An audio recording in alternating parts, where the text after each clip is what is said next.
Vamos abrir então a palavra de Deus, 2 Timóteo, capítulo 1, versículos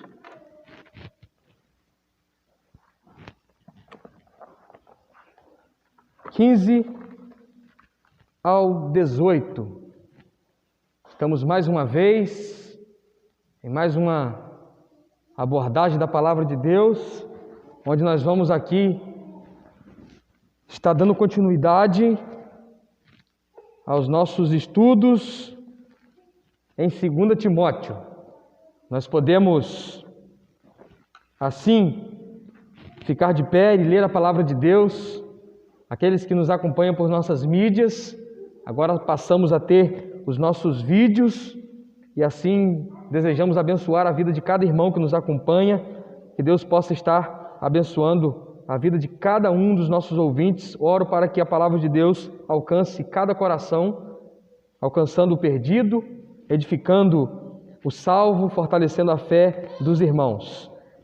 2 Timóteo capítulo 1, versículo de número 15 até o versículo de número 18. Diz assim a palavra de Deus: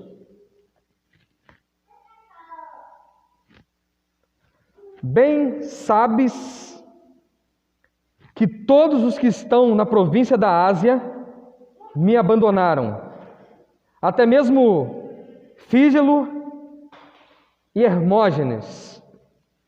O Senhor conceda misericórdia à casa de Onésiforo, porquanto muitas vezes ele me abençoou com ânimo e não se envergonhou por eu estar preso. Pelo contrário, vindo ele a Roma, procurou-me com persistência até me encontrar. O Senhor lhe conceda que naquele dia se encontre com as misericórdias da parte do Senhor. Tu bem sabes quantos serviços ele me prestou em Éfeso. Feche seus olhos, irmãos, e vamos orar. Deus bendito, maravilhoso, obrigado, Deus, por sua palavra. Obrigado por estar aqui com nossos irmãos. Obrigado, Deus, por cada vida presente, cada irmão que está aqui conosco.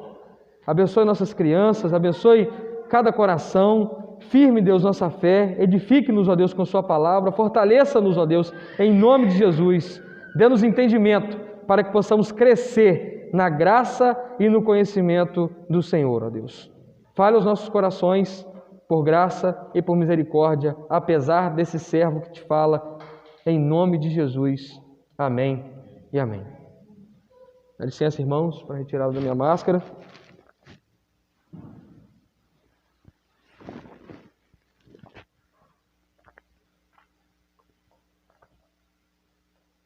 Imagina, irmãos, depois de uma longa cortada de capim-açu, você, no final da tarde, chegando 5 horas,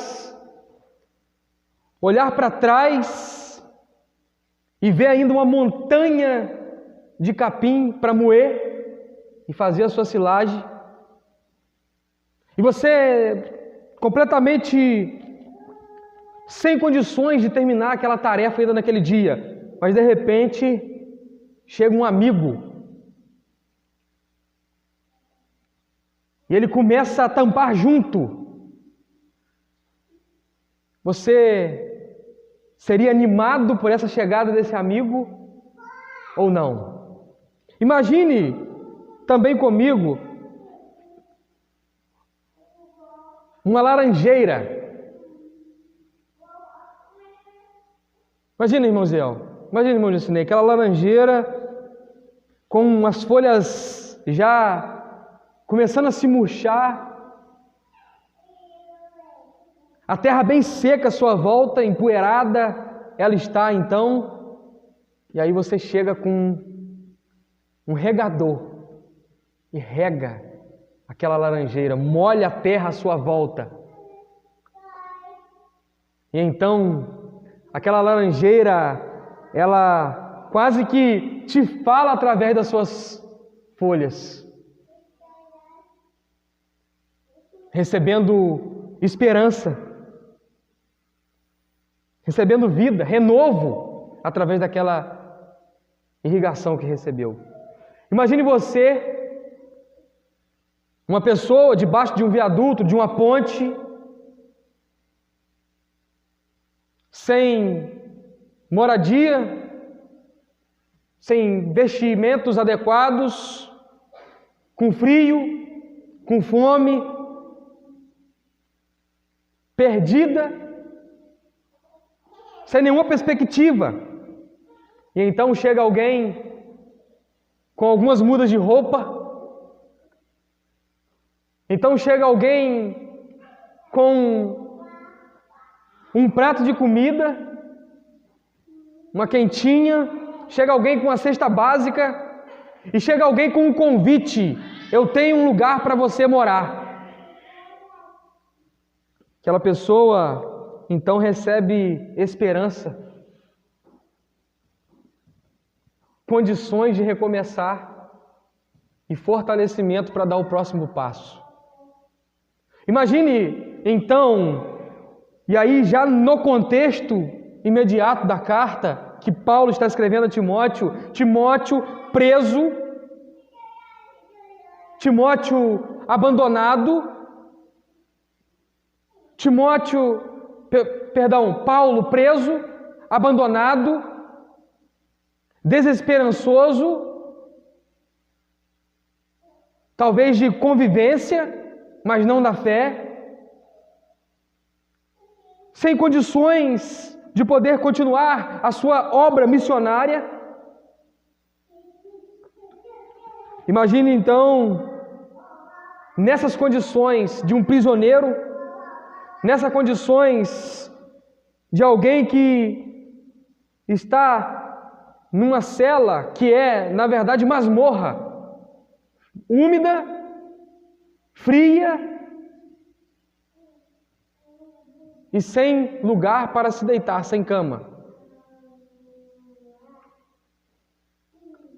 E com todo o contexto à sua volta, o tendo como um criminoso terrível.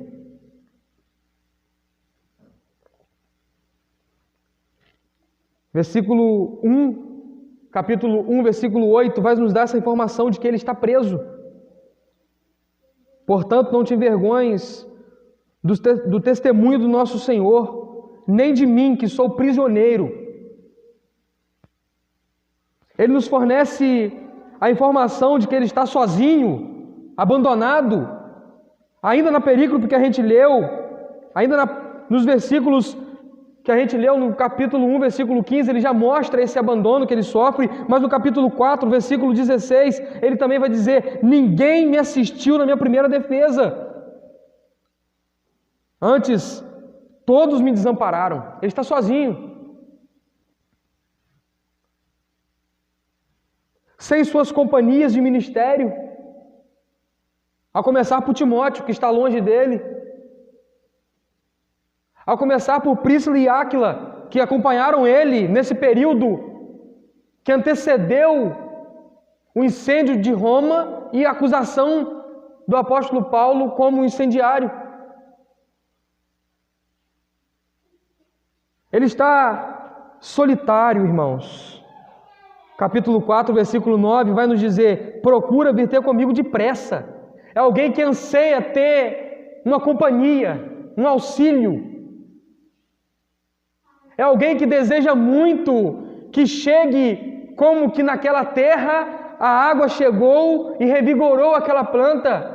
Como alguém que estava na reta final do seu dia, sem nenhuma condição de terminar o seu trabalho, recebeu a visita de um amigo para trabalhar junto. Ele estava solitário, necessitando. Capítulo 4, versículo 11 nos diz: só Lucas está comigo. E aí a expressão de uma necessidade de ter alguém com ele: toma a Marcos e traze-o contigo, porque me é útil para o ministério. E aqui nós vamos ver um homem que está encorajando Timóteo, mas que está também expressando uma necessidade. Não existem homens de ferro, irmãos. Não existem homens invencíveis. Supermans só nos desenhos e nos filmes. O apóstolo Paulo, homem de carne e osso, está passando por um momento de tremenda luta, provação, de tremendo desafio, talvez o pior, e aqui o último. Ele já passou pelo primeiro julgamento, está aguardando então o momento de ir a tribunal mais uma vez para então ser condenado à decapitação. Porque era um cidadão romano e essa era a pena para criminosos hediondos. E nós vamos observar esse homem querendo companhia, auxílio e até mesmo pedindo por uma capa e pelos seus livros, capítulo 4, versículo 13. Quando vieres, traze a capa que deixei em Troade, na casa de Carpo, e os livros, principalmente os pergaminhos. Irmãos, é isso que Paulo está vivendo. É esse o momento do apóstolo. E aí eu gostaria de dividir com os irmãos, dentro já dos versículos, para nós andarmos por esses versículos e então podermos adquirir da palavra de Deus encorajamento, adquirir da palavra de Deus exortação, adquirirmos da palavra de Deus a disciplina como para que nossas vidas sejam vidas que alcancem a vida de outros e também olharmos para o Senhor e vermos nele a nossa grande esperança, o nosso grande encorajamento. Primeiro ponto que eu destaco é a geografia do texto. Todos da Ásia me abandonaram. E olhando para o contexto geográfico, olhando para essa estrutura da geografia que o texto nos fornece, nós vamos observar que a Ásia era a província romana, onde a principal cidade era Éfeso. E é onde exatamente Timóteo está. Éfeso foi um ponto estratégico de Paulo, quando ele faz a sua segunda viagem missionária, e ele funda aquela igreja, e ele então implanta aquele trabalho, e começa ali a desenvolver um trabalho para uma igreja. E agora nós estamos lendo a segunda carta a Timóteo, em que Paulo está nesse contexto que eu expliquei, e Timóteo está exatamente em Efésios, em Éfeso, recebendo essa carta. Uma cidade estratégica, um importante centro comercial e portuário, aonde se vinha comerciantes de todas as localidades e cidades para que ali trocassem as mercadorias, vendessem as mercadorias. Ali era um lugar de grande embarque comercial e também um ponto de partida para muitas frentes de viagem. Estrategicamente, Paulo funda esse trabalho na sua primeira viagem missionária, na sua segunda viagem missionária também, na sua terceira viagem missionária também passa por ali. E depois disso, nós vamos observar que na geografia que ele nos traz, a localização, todos da Ásia, ele faz questão de abranger, de dar abrangência à sua fala. Pois naqueles dias que o apóstolo Paulo foi perseguido e preso por Nero, houve uma grande dispersão. Os cristãos, eles começaram a ficar com medo e muitos fugiram, se espalharam. Isso foi importante para o avanço da evangelização, mas isso também trouxe grande medo. E naquele momento, a essa altura, o apóstolo Paulo, que sempre pôde ir aos lugares e firmar aquele ponto de pregação, aquele lugar onde se iniciou um trabalho, agora o apóstolo Paulo não pode mais fazer isso. Pelo contrário, ele foi perseguido e a perseguição que começou nele não parou nele. Depois daquele grande incêndio que acometeu Roma e somente um bairro não se incendiou, o bairro que os cristãos estavam. E aí Nero tem um álibi perfeito para acusar os cristãos e tendo por principal cabeça Paulo, o líder do cristianismo, preso, bem provavelmente em uma das cidades que compunham a Ásia Menor, conforme citado em algumas versões, Éfeso, Esmirna, Pérgamo e outras cidades que tiveram igrejas fundadas posteriormente, conforme aparece em Apocalipse. Nas 7 cartas das 7 igrejas, os irmãos lembram? Apocalipse, capítulo 2, versículo 1 até o capítulo 3, versículo 14, tem cartas às igrejas da Ásia. E aí são 7 igrejas que foram fundadas, uma delas é Éfeso, a outra também que está aqui nesse contexto que nós estamos falando é Esmirna e Pérgamo. Mas aí vem mais outras igrejas, 4 que foram fundadas posteriormente em cidades que já estão aqui citadas, mas com outros nomes na Ásia Menor, nesse período do apóstolo Paulo. Então, Troade, que já tinha recebido a visita de Paulo em 2 viagens missionárias, uma delas, aquele episódio do capítulo 16 de Atos, onde um jovem chamado Eubulo, ele está sentado e Paulo prega por um longo período a palavra de Deus, ele dorme, cai da janela, cai e morre. É um dos momentos que marcam a passagem dele em Troade, na sua 2ª viagem missionária. E muitos comentaristas vão dizer que é aqui que o apóstolo Paulo foi preso, aqui que ele foi encontrado por Nero. Por isso, quando nós lemos toda a carta, olhamos com calma para versículo por versículo, avaliamos o contexto, buscamos entender o que está acontecendo à volta, nós conseguimos adquirir o conhecimento. Quando Paulo diz, no versículo 3, versículo 13 do capítulo 4, quando vieres, traze a capa que deixei em Troade, na casa de Carpo. E os livros, principalmente os pergaminhos. Ele está dizendo com isso muitas coisas que não aparecem propriamente no versículo, mas que quando nós olhamos e avaliamos todo o contexto, nós podemos perceber. Esse contexto geográfico, essa parte geográfica, ela nos dá, na verdade, informações básicas para que nós possamos montar uma estrutura e caminharmos agora seguros em nosso sermão. Quando nós olhamos para o nosso segundo ponto, dentro desse versículo 15, ainda nós podemos ver, bem está ciente de que todos me abandonaram. Todos que o apóstolo Paulo está dizendo aqui, irmãos, de fato são todos, ninguém ficou com ele. Ele está sozinho, não está assistido, não tem ninguém perto dele. Não, isso aqui é uma hipérbole. E o que é uma hipérbole, irmãos? Hipérbole é um exagero, uma linguagem de exagero intencional. Ele quer dar expressão ao que ele está falando. Quando ele diz, todos me abandonaram, ele quer expressar de fato o peso que isso tem, o abandono que está acontecendo na igreja. A dispersão, a apostasia. Então, o apóstolo Paulo, ele vai dar essa força de expressão, dizendo, bem ciente estás de que todos que estão na província da Ásia me abandonaram. Nós podemos aqui, irmãos, citar uma questão da linguagem do português,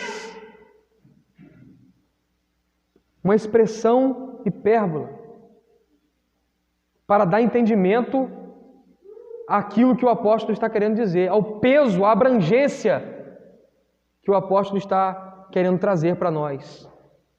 E também para Timóteo, que estava recebendo, principalmente porque era um momento que ele estava prestes a viver e já estava começando a ver a sua volta. Muitos abandonando, muitos esfriando na fé, muitos fraquejando, muitos se envergonhando. É o alerta principal na primeira parte que nós abordamos do capítulo 1. Muitos se envergonhando do apóstolo Paulo, do cristianismo, com medo daquilo que está acontecendo, da perseguição de Nero implacável. Então ele pontua: todos. Mas nós sabemos que Lucas, por exemplo, está com ele. Capítulo 4, mais uma vez eu aponto para lá e digo para os irmãos, capítulo 4, versículo 11, só Lucas está comigo, então ele tem alguém com ele. Mais à frente, ele vai dizer a respeito de mais alguém que está com ele. Sauda-te, Eubulo, Pudente, Lino, Cláudia e todos os irmãos. Ou seja, ele está com Lucas, no capítulo 4, versículo 21. Apressa-te vir ter comigo antes do inverno. Saudam-te, Eubulo, Pudente, Lino, Cláudia e todos os irmãos. Ele está com alguém, ele está usando uma força de expressão para então trazer literalmente o peso daquele abandono que ele estava sofrendo e também o impacto que aquilo estava gerando na igreja naquele tempo. Mas aí ele frisa dois nomes, irmãos. No capítulo de número 1, versículo de número 15, ele vai dizer: todos me abandonaram. E ele frisa até mesmo Fígelo e Hermógenes. Ele disse todos e frisou o nome de dois. Por pelo menos, irmãos, 3 motivos. Primeiro, Timóteo conhecia esses dois, Fígelo e Hermógenes. Segundo, eram de alguma forma referências.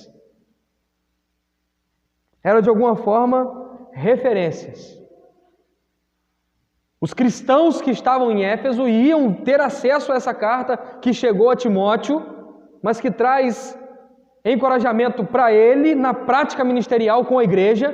Irmãos conheciam, de alguma forma eles tiveram alguma influência e agora abandonaram. E também porque Paulo pôde contar com a ajuda deles. Por isso ele frisa, por isso ele dá esses nomes que abandonaram ele. E se nós olharmos para a carta, nós vamos ver que mais pessoas abandonaram o apóstolo Paulo. Olhe comigo, por exemplo, no capítulo 4, versículo 10. Porque Demas me abandonou, amando o presente século, foi para Tessalônica. Crescente para a Galácia e Tito para a Dalmácia. Ou seja, aqui tem um que abandonou e tem 2 que foram enviados em missão. Crescente e Tito. Eles foram trabalhar. Tíquico, capítulo 4, versículo 12. Eu enviei a Éfeso. Ele está sozinho por causa do abandono, mas eu percebo também que o apóstolo Paulo, ainda que preso, e talvez através de Lucas, que é quem estava com ele, tinha acesso a ele a hora que quisesse, porque era médico e grego. Ele podia ir a Paulo. Ele podia ter acesso. Não sei como, não sei até que ponto, não sei até que nível, não sei com que restrições e com que investigações, porque afinal de contas eles estão perseguindo cristãos e podiam rastrear Lucas da onde ele estava vindo, para onde ele estava indo, levando recados de Paulo e prender tanto os cristãos como propriamente Lucas por isso. Mas ele está aqui dando essa ênfase nesses 2 nomes e citando outros que lhe deixaram e que em algum momento ele teve que enviar. E eu vejo o apóstolo Paulo aqui como alguém que já está trazendo instruções e enviando. As pessoas iam até ele, recebiam os recados e agora elas que iam viajar. O apóstolo Paulo não podia mais fazer isso. E o evangelho devia prosseguir. E a igreja continuava com a necessidade de ser edificada. A missão continuava. A propagação das boas novas tinha que dar continuidade. E então as pessoas que agora têm acesso ao apóstolo Paulo, que ele pode chegar através de cartas, ou que podem ir até ele, ou que podem receber um recado de Lucas, ele está dando missões a elas. Vai ali, prega lá, leva aqui. Tanto que ele quer que Timóteo vá a ele. E como eu disse, Timóteo é o pastor que está recebendo o bastão para dar continuidade ao trabalho do apóstolo Paulo. É a última carta que ele escreve. E ele está situado numa igreja estratégica em Éfeso, e dali ele iria abranger o trabalho. Tornaria-se talvez o líder depois de Paulo. É aquele que dá continuidade, aquele que segura o bastão e fala: eu vou continuar, Paulo. É aquele que Paulo está escrevendo falando assim: não fraqueja, está nas suas mãos, vai à frente, continue o trabalho. E então, irmãos, nós vamos observar que ele frisa esse abandono. Mas, então, nesse contexto de abandono, de prisão, nesse contexto em que o apóstolo Paulo está solitário, sem suas companhias de ministério,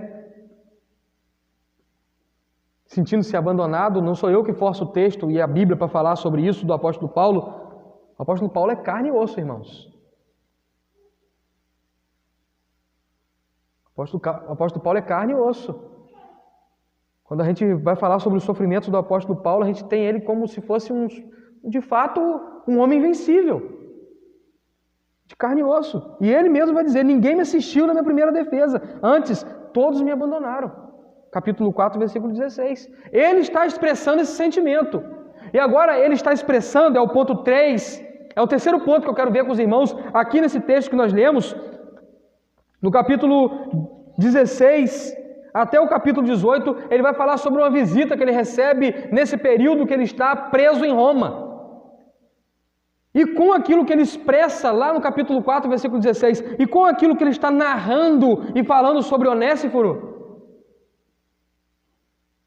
nós podemos concluir de fato: o apóstolo Paulo é carne e osso, ele também tem sentimentos,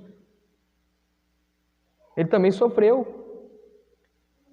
Lógico que amparado e seguro em Cristo Jesus, com muita intimidade com o seu Salvador, bem próximo dele, seguro e convicto do seu ministério, mas sofreu, mas lutou. E expressou um sentimento aqui, veja bem, irmãos, de que foi acalentado, de que recebeu um bálsamo, um refrigério com a visita de Onésiforo.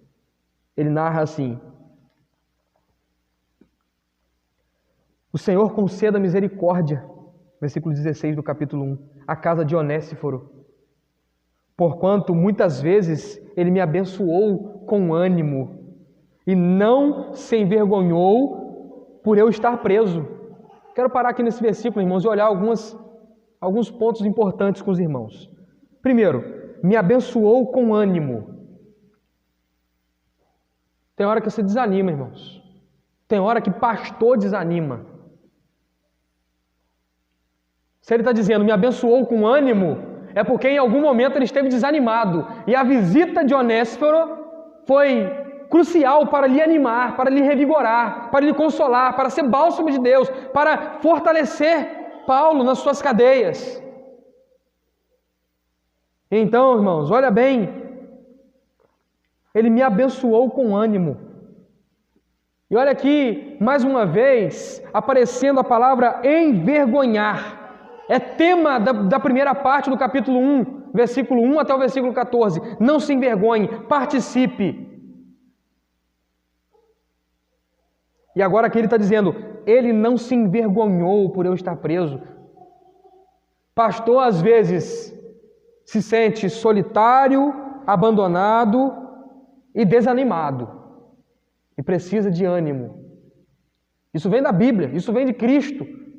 Mas isso também vem dos laços, isso também vem das amizades, isso também vem do convívio, isso também vem dos relacionamentos. Isso também vem da videira. Conforme o livro Videira, a treliça e a videira, nos fala sobre relacionamentos de convívio. Pastor também, às vezes, é abandonado porque as pessoas hoje estão se envergonhando. Se envergonhando de como a igreja está se comportando, se envergonhando da doutrina indo por água abaixo, se envergonhando do secularismo dentro da igreja, se envergonhando do liberalismo teológico que tomou conta dos púlpitos.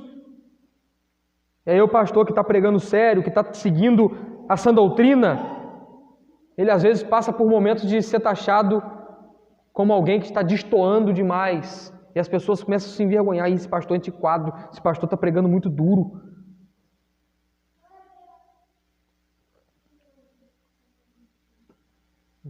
E então, outra coisa que eu queria destacar aqui, ainda nesse versículo, é que Onéforo foi até o apóstolo Paulo, estando ele preso. São palavras do Senhor Jesus e ensinamentos dele. Estive preso e fostes me visitar.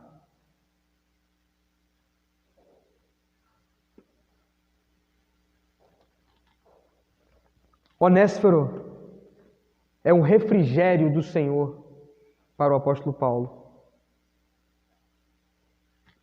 Outra coisa que eu gostaria de observar nesse contexto é que o apóstolo Paulo, ele ora para que Deus conceda misericórdia a Onéforo. Olhe comigo, versículo de número 16. O Senhor conceda misericórdia. Tem uma oração. Ele está vindo narrando o contexto que ele está vivendo. Estás ciente, Timóteo, de que todos os que estão na província da Ásia me abandonaram, até mesmo Fígelo e Hermógenes. E aí ele abre um parênteses no meio da sua narração, capítulo 1, versículo 16. O Senhor conceda misericórdia à casa de Onéforo. Ele ora para que Deus conceda misericórdia no capítulo 16, e ele ora para que Onéforo esteja debaixo da misericórdia no dia do julgamento. Olha o versículo 18.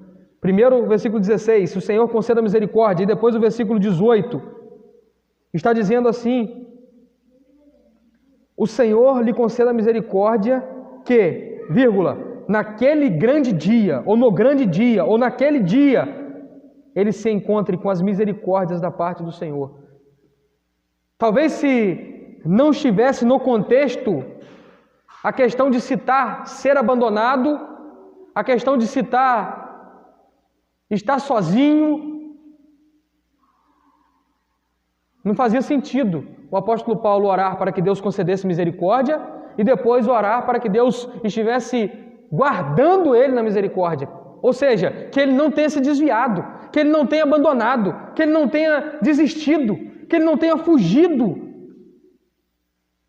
que ele não tenha parado no meio do caminho. Faz todo sentido, então, quando nós olhamos para o contexto de que o apóstolo Paulo está passando por um abandono e que muitos estão apostatando, abandonando a fé, deixando de seguir o Senhor Jesus Cristo, se envergonhando do apóstolo Paulo, se envergonhando do Senhor Jesus, e agora então, ele está dizendo que ele esteja ainda guardado, que ele não tenha parado. E eu prossigo, irmãos, dizendo que há momentos de fato em nossas vidas que nós precisamos de Onéforos perto de nós. É ou não é verdade? Quantas lutas você já passou? Quantas lágrimas você já derramou sozinho, sem compartilhar com ninguém, sem dividir? É seu.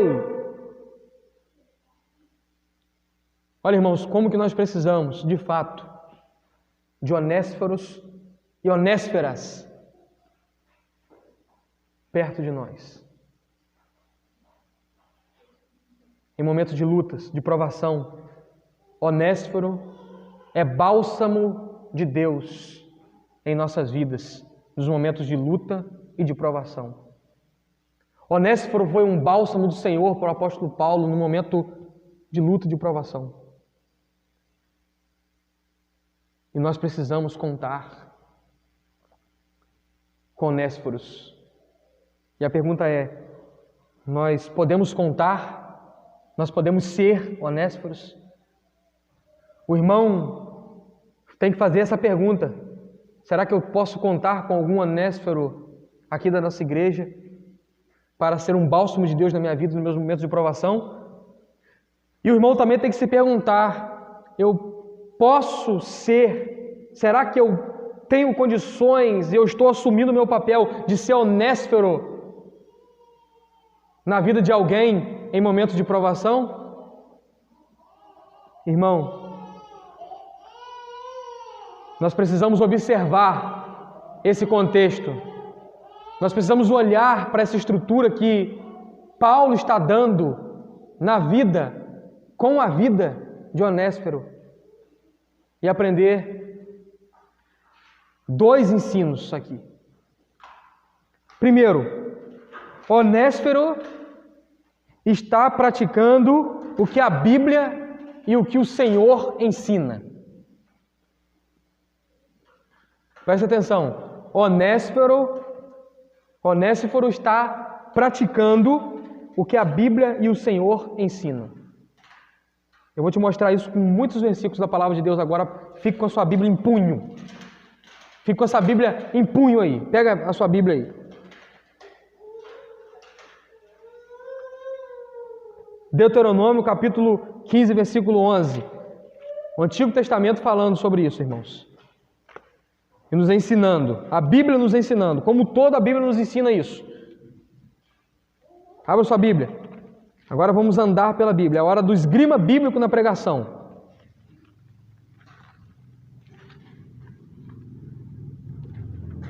Olha o que diz a palavra de Deus.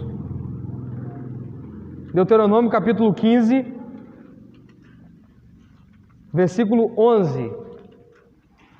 Diz assim: nunca deixará de haver pobres na terra. Veja bem, nunca deixará de haver pobres na terra. Portanto, eu te ordeno, livremente abrirás a tua mão para o teu irmão, para o teu necessitado e para o teu pobre na tua terra. Pode marcar esse versículo aí, tá? Pode marcar esse versículo, que esse versículo é importantíssimo. Esse versículo é importantíssimo para a igreja na prática de obras sociais. Onésiforo é uma representação de alguém que vai até quem está precisando e oferece tanto aquilo que é necessidade material e como aquilo que é necessidade espiritual e como aquilo que é necessidade emocional. Mateus capítulo 5, versículo 16. Abra sua Bíblia comigo.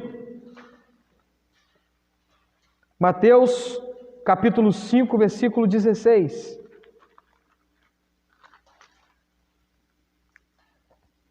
Assim, resplandeça a vossa luz diante dos homens, para que vejam as vossas boas obras e glorifiquem o vosso Pai que está nos céus. Mais um versículo da palavra de Deus, Lucas capítulo 6. Mateus, Marcos, depois Lucas, capítulo 6. Versículo de número 38. Diz assim a palavra de Deus: dai e dar-se-vos-á. Boa medida, recalcada, sacudida e transbordante, generosamente vos darão, pois com a mesma medida com que medires, vos medirão também. Eu não faço, eu não recebo, eu não dou, eu não pratico as boas obras. Aqui a palavra de Deus está nos garantindo isso. Volte em Mateus capítulo 5 ainda, versículo 42. Diz assim: dá a quem te pedir, e não te desvie daquele que quiser que lhe emprestes. Dá a quem te pedir, e não te desvie daquele que quiser.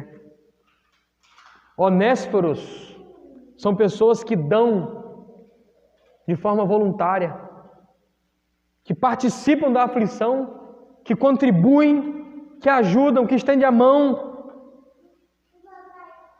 E muita atenção para esse versículo aqui agora, irmãos. Muita atenção, Mateus capítulo 25, versículo 35 a 40. Muita atenção. Mateus,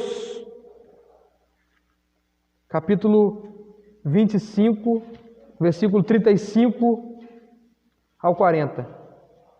Pois eu tive fome e me deste de comer. Eu tive sede e me deste de beber.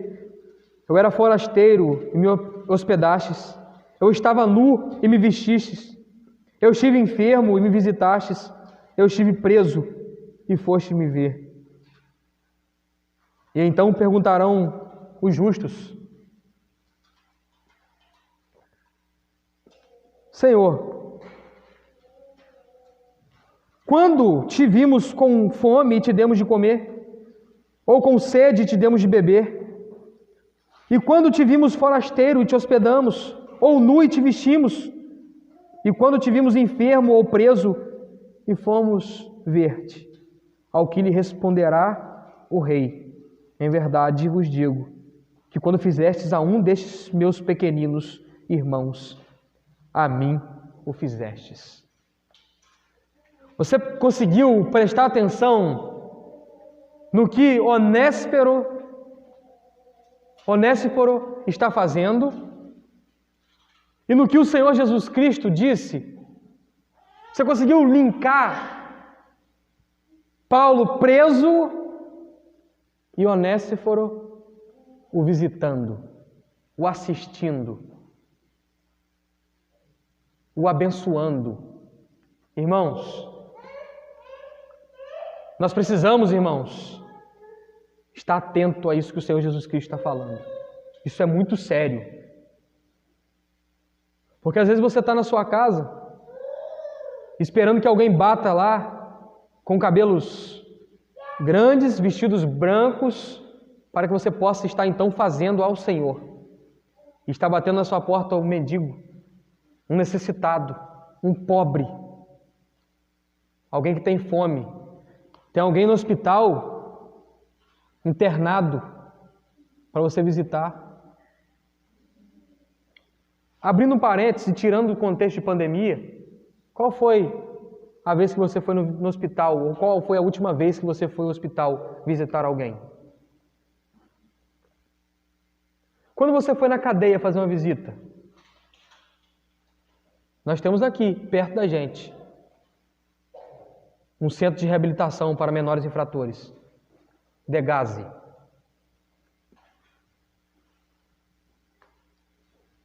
Será que nós temos visitado o Senhor Jesus? Será que nós temos ido ver Ele na cadeia?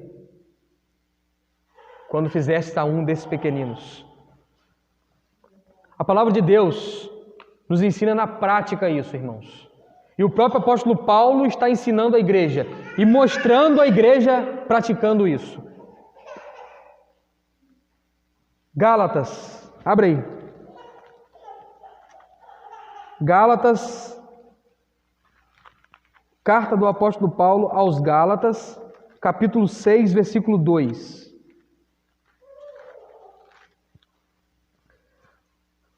Levai as cargas uns dos outros, e assim cumprireis a lei de Cristo. O apóstolo Paulo estava com sua carga pesada. E Onésiforo foi lá carregar um pouquinho da carga dele. Romanos capítulo 12, versículo 13. Romanos capítulo 12, versículo 13. Partilhai com os santos nas suas necessidades, segui a hospitalidade. Paulo talvez estivesse comendo, mas não estivesse comendo aquilo que queria.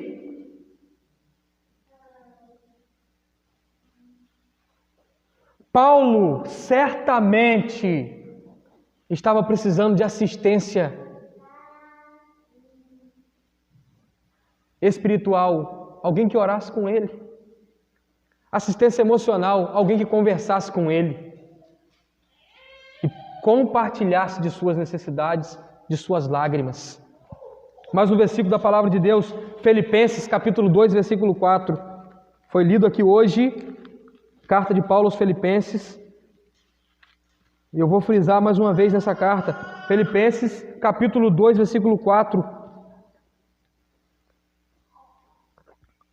Não atente cada um somente para o que é seu, mas cada qual também para o que é dos outros.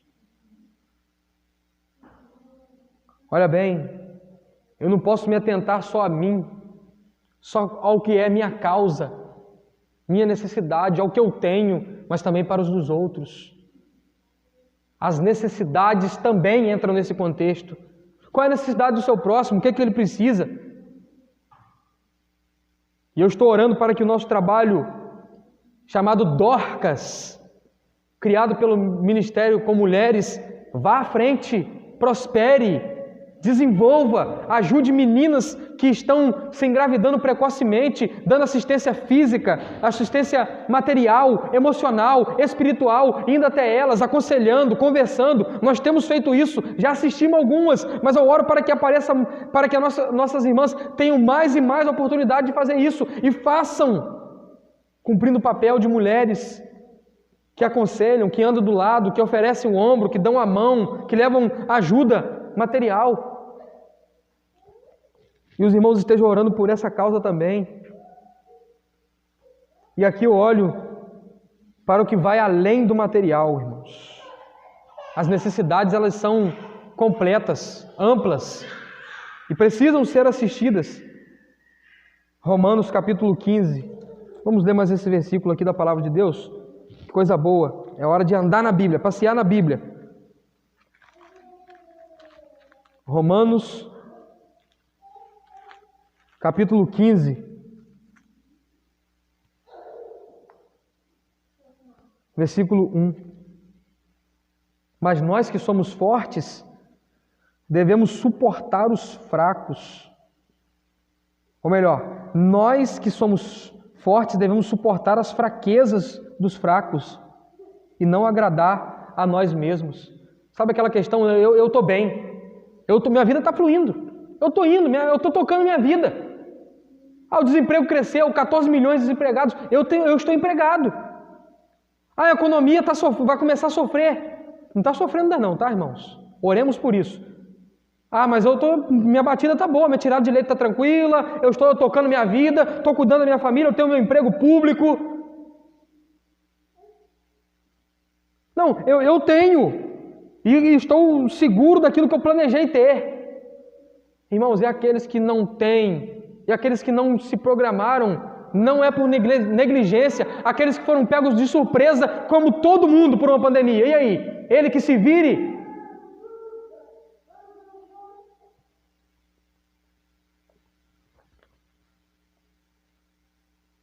Ele que brigue com aqueles que criaram o vírus ou foram negligentes com o vírus e não cercaram. Vai fazer o quê, irmãos? Eles vão sofrer. E sabe quem que deve estar pronto? Nós, os Onésiforos do Senhor Jesus, imitadores de Cristo. É o segundo ponto que eu vou entrar daqui a pouco, mas eu gostaria de ler o último versículo nesse tema, que a Bíblia ensina a praticar aquilo que Onésiphoro praticou. E nós devemos olhar para esses ensinamentos, tomar posse desses ensinamentos. Gostamos muito de tomar posse das bênçãos. Eu tomo posse. Você não toma posse de nada, é Cristo que te concede. Mas dos ensinamentos nós não nos apossamos, não. Devemos nos apossar dos ensinamentos e praticá-los. João capítulo 15, versículo 13. O Evangelho de João, de Jesus, segundo escreve João, capítulo 15. Mateus, Marcos, Lucas, João, terceiro Evangelho. Capítulo 15, versículo 13. Ninguém tem maior amor do que este, de dar a alguém a própria vida pelos seus amigos.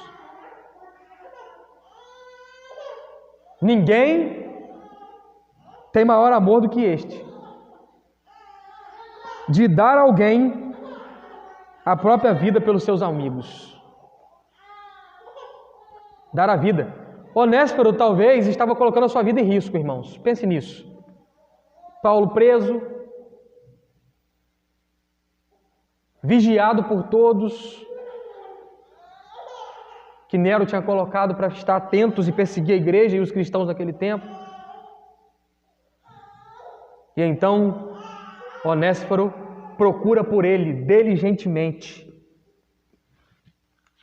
Em outra versão vai dizer: portanto, muitas vezes me abençoou com ânimo e não se vergonhou, pelo contrário, procurou-me com persistência, Onde que ele está preso? Onde que é a prisão dele? Deus, eu tenho que vê-lo. Eu vou arriscar, eu posso até estar arriscando minha vida, mas eu vou até ele. E serve também em Éfeso, de forma que a Bíblia não nos mostra, mas que Timóteo sabia de que ele tinha servido e como estava servindo. Esse é o primeiro ponto, a Bíblia nos ensina. Segundo ponto, Onéforo, com o seu viver e com sua atitude, nos ensina apontando para Cristo. Sabe por quê, irmãos? Porque Cristo é o nosso bálsamo. Cristo é a nossa esperança. Cristo é o nosso ânimo. Cristo é o nosso primeiro Onéforo, a quem nós podemos recorrer e podemos contar. Cristo, estando nós presos nas densas trevas,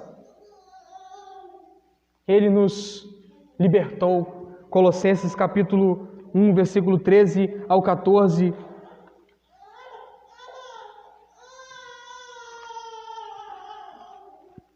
Nos diz a palavra de Deus, Colossenses capítulo 1, versículo 13 e 14. E que nos tirou do poder das trevas e nos transportou para o reino do seu Filho, do seu amor, do Filho do seu amor, em quem temos a redenção pelo seu sangue, a saber, a remissão dos pecados. E então, Cristo vem a nós e nos visita com sua graça, nos dando libertação, redenção, remissão, verdadeiro refrigério para quem está encarcerado. Porque nós, estando mortos em nossos pecados, Efésios capítulo 2, versículo 1, estando nós mortos nos nossos delitos e pecados, Ele nos vivificou, nos trouxe vida. Isso é, de fato, um verdadeiro alívio.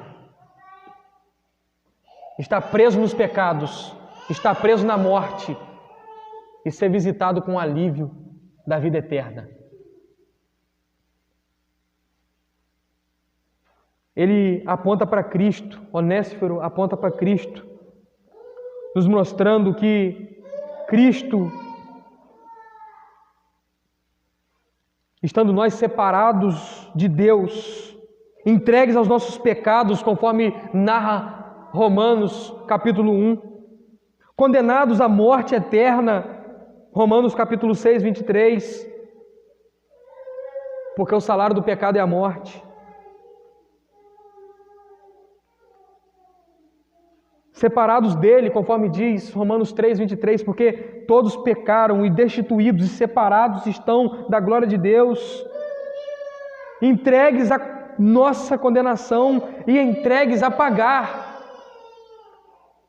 o salário do pecado com a morte, com a condenação eterna. Mas Ele nos deu vida eterna, Ele nos salvou, Ele nos visitou e nos trouxe consolo, esperança. Ele nos visitou, viveu entre nós, Ele nos visitou como humanidade e nos ensinou, Ele nos visitou como humanidade e nos trouxe libertação.